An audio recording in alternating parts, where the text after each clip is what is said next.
guess there are some who are frightened that politically I could benefit one day from what is going on. He said that. You'll have to wait to find out what James O'Brien meant by that. But first, let's go and listen to this amazing caller, Peter from Whitehaven, and his absolutely fantastic take on Farage and in particularly the right-wing playbook. Hi, James. I think the why, I think he's been very clear about himself, that you look at the election, he was talking about he was driving a change.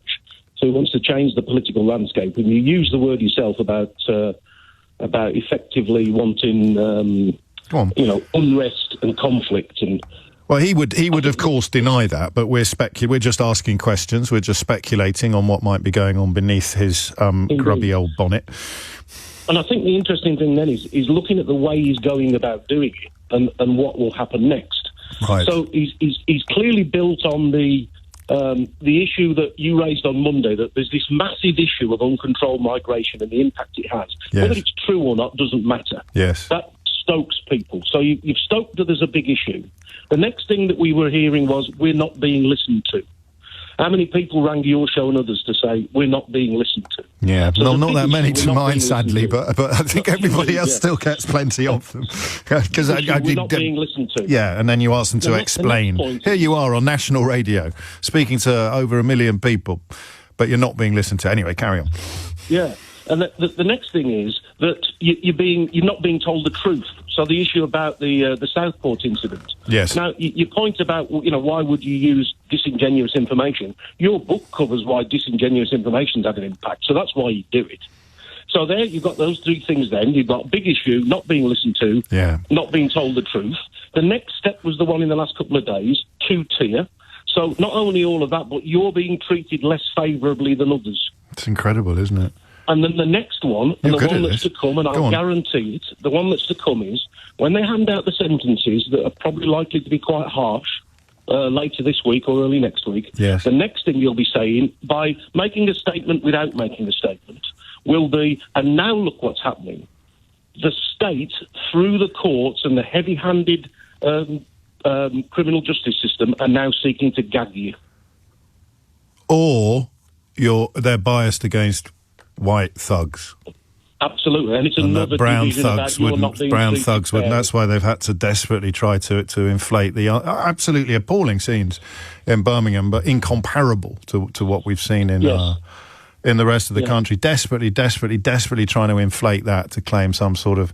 And remember, it's not just the few mindless thugs committing violence that he's trying to appeal to.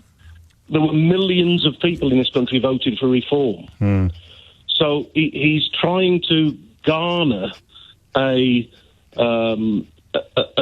groundswell of change that will add to his political capital. That's what he's interested in, I think. Do you know, I haven't played it yet, but someone sent me a clip in which he apparently talks about having the scenes could help him politically, or words to that effect. No, I don't know what that means or what that refers to, but that would fit in with, I think, what you're describing. We'll see, won't we, what the next bit is? Because he seemed quite rattled yesterday with Tom, and that would speak to perhaps a feeling that he's not got control of the narrative, and the idea that people can clearly see a link between the sort of nonsense that he was spouting and sharing and the reaction on the streets of various towns and cities across the country. He's not in control of that, trying to sort of silence people from making those points, or even in Tom's case, reading his own words back to him. It isn't quite working as he might have hoped. No, and that's because in Tom's case, he doesn't look. What he's trying to do is, and he's good at it. He's using very clever but pernicious language in a clever way. He doesn't like it when that gets played back to him in a way that says, "I can see this is clever and pernicious." Yes, and then he gets on the defensive. That's right, yeah. And that's when I think he told Tom he needs to get out more at some point, because Tom was questioning some of the claims that he was making. Peter, thank you. It was certainly worth the wait for me, but I know you were there before I started speaking to Emily a moment ago. I've got the quote here. I guess there are some who are frightened that politically one day I could benefit from what is going on. What does that mean then? I guess there are some who are frightened that politically I could benefit one day from what is going on. He said that in another interview where he couldn't stop talking about me. But hey-ho. Very, very interesting, eh? Also, Pete's viewpoint on the far-right playbook was brilliant as well, and I think he's absolutely spot on. But what do you guys think? I also thought his very astute view on our Nigel Farage of ignorance when he was having his very own pernicious words spoken back to him, for me, totally proves one thing, that when he does get the pressure rightly placed on him, he folds like a cheap deck of cards, doesn't he? And also, Will Self was absolutely spot on when it came to Nigel Farage, calling him a grubby little opportunist, riding on the coattails of history, wasn't he?